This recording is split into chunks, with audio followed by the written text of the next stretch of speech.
से आपका सबसे पहले सर जानना चाहेंगे बेस्ट क्वार्टर जो है कंपनी के लिए अब तक रहा, इसके ऊपर क्या कहेंगे, ओवरऑल कमेंट्स आपके?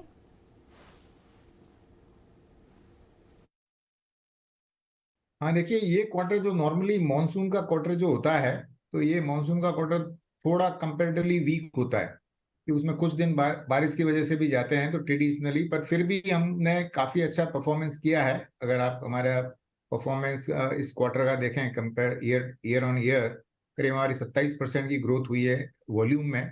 तो ये वॉल्यूम हमारा, जैसे जयगढ़ पोर्ट है, धर्मतर है, वहाँ करीब 34-35% की ग्रोथ हुई।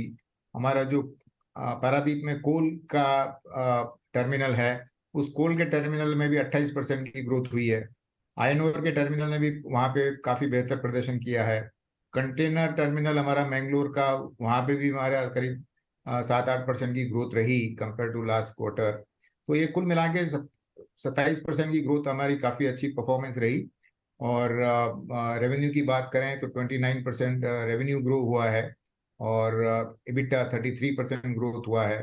तो ग्रोथ ऑल ऑल अराउंड हमारी ग्रोथ अच्छी रही है। जी, साथ ही सर यूएई के अगर लिक्विड स्टोरेज फैसिलिटी की बात करें तो ग्रोथ के लिए कहाँ इस फैसिलिटी के द्वारा आपको हेल्प रहा है? आप अगर देखेंगे, फुजेरा वर्ल्ड का मतलब दूसरा सबसे बड़ा बंकरिंग सेंटर है सिंगापुर के बाद। तो वहां पे ऑयल टैंक, मतलब एक तरह की ऑयल टैंक्स की टैंक फार्म बोलते हैं, पर वो एक तरह का मंडी है। वहां पे सारा ऑयल का रिजर्व वो वहां पे रहता है। तो वहां पे हमारे को एक अपॉर्चुनिटी मिली है, विच इज मतलब काफी अच्छी वैल्यू एक्रेटिव अपॉर्चुनिटी मिली है। और हम लोगों का, आपको मालूम हुआ कि हम दो वहाँ के पोर्ट हम लोग मैनेज करते हैं फुजेरा के। और हमारे ग्रुप लेवल पे भी हमारी काफी वहाँ बड़ी स्ट्रॉन्ग प्रेजेंस है। तो वो फुजेरा हमारे लिए एक नोन टेरिटरी है, और वहाँ पे ये मौका मिला है।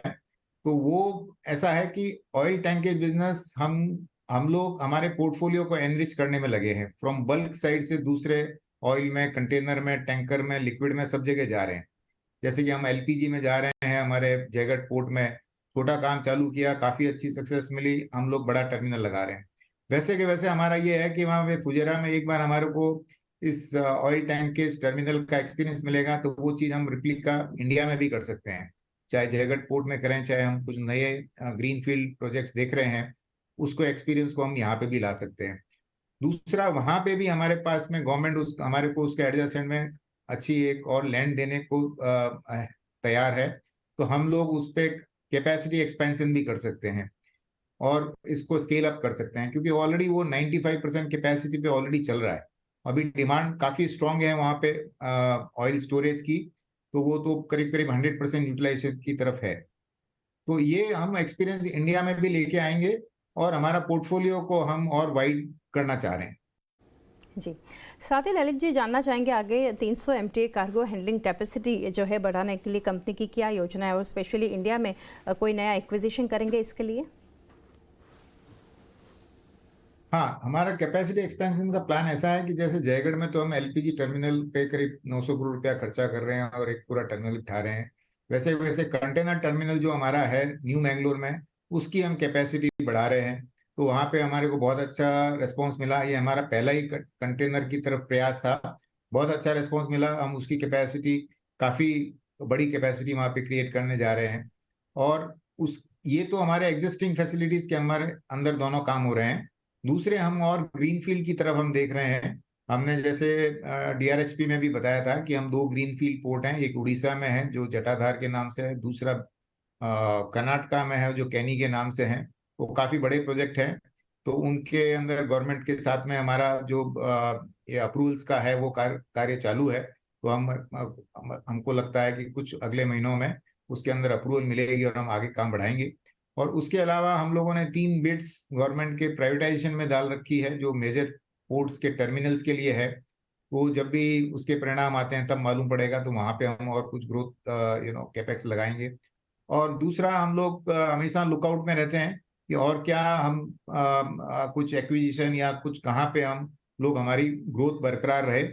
हम लोग करीब लास्ट 18 ईयर्स से करीब 22% सीएजीआर पे हमने काम किया है।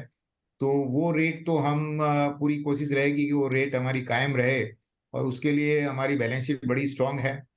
हम लोग अभी नेट डेट फ्री हैं, जैसा कि आपने देखा है हमारे इसमें करीब हमारे 5,300 करोड़ का हमारे पास में कैश है आईपीओ के बाद में। तो ये सब हम लोग ग्रोथ करने में हमारे को फिर उसमें कोई हमारी बाधा नहीं आएगी। और हमने गाइडेंस दिया है कि हम 2.5 नेट डेट टू एबिटा के अंदर ही काम करेंगे। तो उसके तहत अभी बहुत बड़ा हमारे पास में हेडरूम है आगे ग्रोथ करने का। जी।